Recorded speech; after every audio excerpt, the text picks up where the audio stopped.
Hey, Chris Baker here. If you happen to catch Insomniac's livestream recapping the Marvel's Spider-Man trailer from Paris Games Week 2017, you might have heard of me. I saw C-Bake, Chris Baker, who is a great video series. Sorry we're scooping you on all this stuff. Fear not, James Stevenson. Even after your stream and a lot of other videos and chatter, I've still got some things to point out that I haven't seen anyone mention yet. So, Chris is very dangerous when he does his analysis because he's he finds all the little things that we get like, oh no, no one will catch that. Yeah. Oh, Chris did. Dangerous, Brian? Well, hopefully you'll live through this. In case you're not quite up to speed on all the cool stuff that others have pointed out, including of course the Insomniac stream, let's do a bit of a lightning round here. Mary Jane. It's complicated between her and Peter, as Brian said on the stream. We know she's a journalist, and the really cool thing, she's playable. Aunt May working at the Feast Homeless Shelter. She's been there for 5 years apparently. This is the first time I've ever seen her hair of that color, and that's pretty cool. Playable Peter can't pay rent.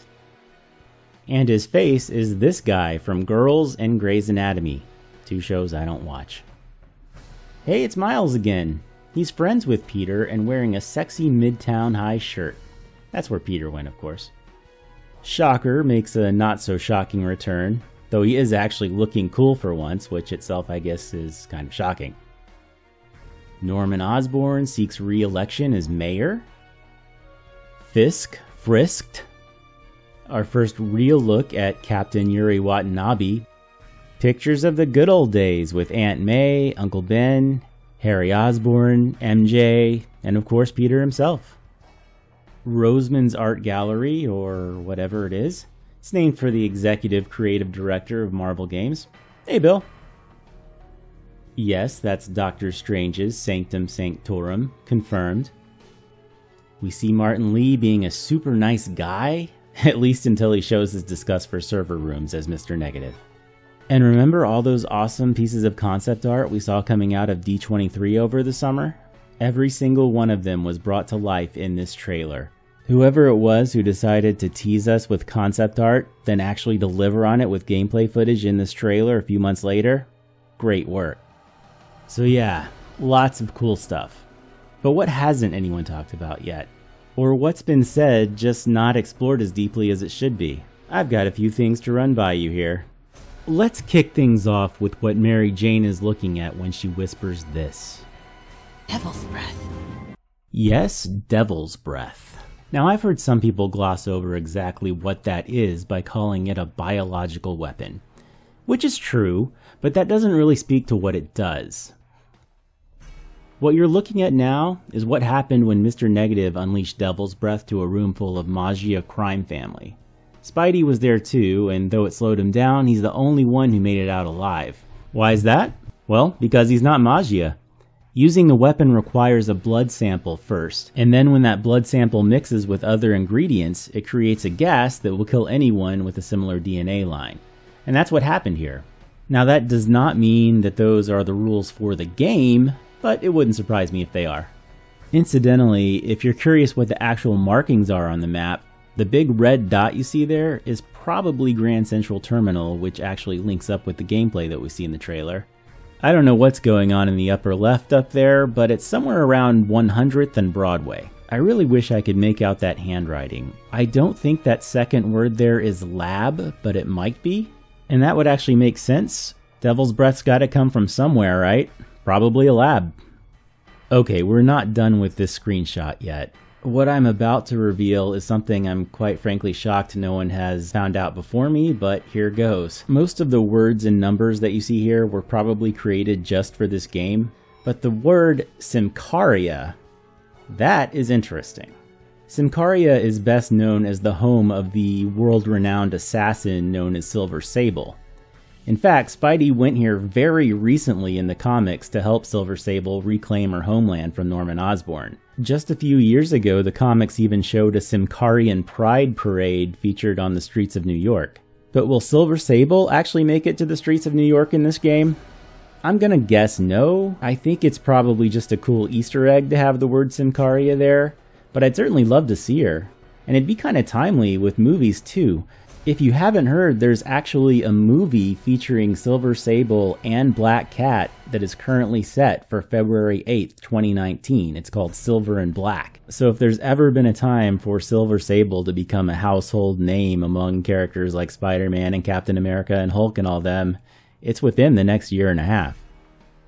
Alright, we just mentioned Grand Central Terminal a minute ago, and you might have noticed some Oscorp signage there. A lot of Oscorp signage there. This seems way more than just like standard advertising would be, so I actually asked Insomniac about this on their stream, and they responded like this. Sable pointed out, which I thought was interesting, there's a huge Oscorp presence in Grand Central Terminal. Yeah, there is. Interesting to know. That's an interesting observation, Chris Baker. Yeah, very good. Good observation. I actually haven't heard anybody say that yet. Yeah, I know. That was the first time. I thought it was so good I wanted to highlight it. So yeah, they basically didn't say anything at all. To me, it seems like a big kind of science demonstration. I don't know why you would do that at Grand Central Terminal, but hey, it's an awesome set piece. Also, just wanted to give a quick shout out to David here, who pointed out that there is the word symbiosis on the sign to the left there. I don't know if that plays any more into the plot than just the word being there as a cool Easter egg, but whatever could it be referencing? Can you get us Captain America's autograph? Oh, brother. Alright, let's jump to that Daily Bugle cover. I've definitely seen people go headline by headline here, but I haven't heard people say one thing that I do think is true. I think this is a nice quick way to tell people what was happening in New York about a year ago in this game's timeline. Martin Lee's Feast Shelter is presumably about 4 years into doing its thing at this point, if Aunt May has been there the whole time. And he's getting his front page props for doing it for so long. Also, the paper is clearly framed and hanging on a wall. I'm gonna guess that's Martin Lee's office. Down below we see that the Shocker is appealing his conviction. That appeal appears to have succeeded, and now we know he's back to his old ways because of that quick little clip we saw of him. Taxi Strike Over is just a nice New York-y thing to say that makes this not 100% Spider-Man related stuff, so that's good to have in there. And the headline about the mayor is that his approval ratings are soaring, not that Norman Osborn is running for re-election, which we know is the case from this trailer. Likewise, up top, Fisk Financials, how much is he worth? I mean, I guess they could be asking that question if he were recently put behind bars, but it seems more like a question that would be posed if he were a free man to me. And then, of course, we have the classic line for the Daily Bugle. Spider-Man, threat or menace? I've actually seen some fans react to this asking what the difference is. That's the point. There's technically a difference between a threat and a menace, but not much. And J. Jonah Jameson at the Daily Bugle is out to get Spider-Man. That's his thing. I did a little more digging and I found out there's actually a Wikipedia entry for the phrase threat or menace, and it does extend beyond Spider-Man, but there is a Spider-Man section within that Wikipedia page that you can read for yourself. But the real giveaway here, that this takes place last year according to the game's timeline, is the date, Monday, October 30th. I've got to say though, I'm a little disappointed that Video Game Jameson doesn't feel compelled to put years on the cover of his issues. Video Game Perry White was doing it on the Genesis back in 1992. Don't play that, it's not good. Anyway, it could simply be that Monday, October 30th is there because that's the day this trailer was released, but it could be really cool if it is actually last year according to this game's timeline. Further proof it's last year? Let's look at the calendar in Peter's room now, shall we? Among other things. Yes, October 30th is very clearly Tuesday in Peter's room. I just wish everything else on this calendar were as clear. Let's look one day to the right over there, October 31st.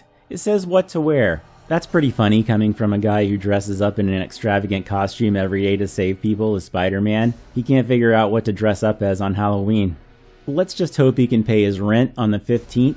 He did apparently get paid 3 days earlier. I think October 1st, though, is the most interesting date on this calendar. Unless you zoom in really closely, it looks like it says May's Party. And I suppose that's possible. A lot of you guys have actually said it says May's Party. I don't think it says that. If you zoom in more closely, you can see that there might be some more letters between the T and the last letter, which I actually do not think now is a Y. I think this says May's Parting, like to part or leave. Then again, maybe there's a going away party that day, and they're both right. It's May's going away party, her parting party. Or maybe it does say party, and we're looking at it right here in the trailer. Yeah, that's probably it. I still say there's extra letters in there. Okay, let's move over to the poster in the upper left that everybody's talking about. This, of course, represents the important wrestling match that's part of Spider-Man's origin story. The first person I saw actually identify this as the Ultimate Spider-Man costume from his Ultimate Origin was Javik on Twitter, so good job there, Javik. But I'm recording this a week later, and I still haven't heard anyone talk about Crusher Hogan there. Crusher Hogan is also straight out of Ultimate Comics by Brian Michael Bendis. Like Spider-Man, he looked a lot different in Amazing Fantasy number 15 than he did in Ultimate Spider-Man number 3. Just check out that CH tattoo over his right eye. It's in both the comic and the poster. And he looks even more like Crusher Creel, the Absorbing Man. I'm pretty sure if you name your son Crusher, he's going to be destined to be bald and ripped. Maybe even a little evil. But here's something interesting to consider. If we're going squarely by Ultimate Comics continuity, and even Amazing Fantasy number 15, this poster shouldn't actually exist. In both cases, Peter pretty much just jumped into the ring to accept Crusher Hogan's challenge. There was no hype involved at all. But hey, this is its own unique universe, and there's no reason there can't have been hype in this particular universe. The trailer also clues us in a bit on the actual layout of this apartment. If you compare this image to the one we saw earlier of the eviction, you can get a sense of perspective by looking at the stove. I don't know if that's a sink or what that is next to the stove, but it looks a little bit different between the two shots. Probably just a matter of lighting. Anyway, it's kind of cool to know that you just walk in through the door and that image right there is what you see. Also cool is just the sheer amount of characterization we see in this room. Pretend for a second that you don't know anything about Peter Parker. And then you look at this picture. Right away, you know he's into science, you know he's into photography, you know he's bad at taking the trash out. He even let his plant die, which is kind of ironic considering how many human lives he saves as Spider-Man on a regular basis. Also, I kind of want to set the record straight. Brian gave me a little too much credit when he said this. In one of the original, I think it's an Amazing Spider-Man comics, there's actually a pink plant that's hanging in Peter Parker's window. Brian, Chris Baker caught it. Yeah. Chris Baker did catch this and messaged Brian about it. He's like, I found the plant. I'm like, you found the plant? That's the one thing. How'd you find that? All I said to him was basically what I said right here, that I thought that the dead plant showed a lot of characterization. Somehow he took that to mean that I actually recognized that from 1970s Spider-Man comics. Now, I know my Spider-Man, but I have a big weak spot when it comes to the way that he cares for vegetation. But knowing that it was from a comic, of course I had to go and track it down. Using a little bit of Google Foo and deductive reasoning, I eventually found out it was the Amazing Spider-Man number 163, and it actually appears in 2 panels. Please wait until this video is over before you rush to buy that digital comic. I'll give you a link anyway. I'll go ahead and throw in a link to the Amazing Spider-Man number 121 as well, because I'm pretty sure if you look to the left of the plant, you'll see a really awesome, subtle, and I think deliberate reference to one of the most important Spider-Man stories of all time. Above the family and friend photos that we talked about, you see some cool photography that Peter presumably took. One is the Empire State Building, and that's cool. You know, Spider-Man does a lot of stuff at the Empire State Building. I don't know if that's a specific reference, but I'm pretty sure the other 2 here are. On the top, you've got the Brooklyn Bridge. On the bottom, you've got the George Washington Bridge. When the Green Goblin abducted Gwen Stacy in the comics, he took her to what looks like the Brooklyn Bridge. But Spider-Man actually identified it as the George Washington Bridge. However you choose to identify it, this was the night Gwen Stacy died, one of the most important stories in comic book history. So is this a very literal reference? Is Gwen Stacy dead in this universe? And is at least one of these images indicative of Spider-Man's remorse toward what happened there? It's possible, but I really don't think so. I think whoever designed this is just obviously a big fan of the source material, and as a Spider-Man fan, I just want to say thank you. The game is clearly in great hands, and I can't wait to play it. Thanks so much for checking this out. If you're feeling up to it, I've got an Amazon link here that will let you pre-order the game, and it's also got some links to some of the comics I talked about. Just by clicking on that link and ordering something, you're helping to support this channel. Also, please comment and let me know your own thoughts. I love hearing from you guys. Till next time.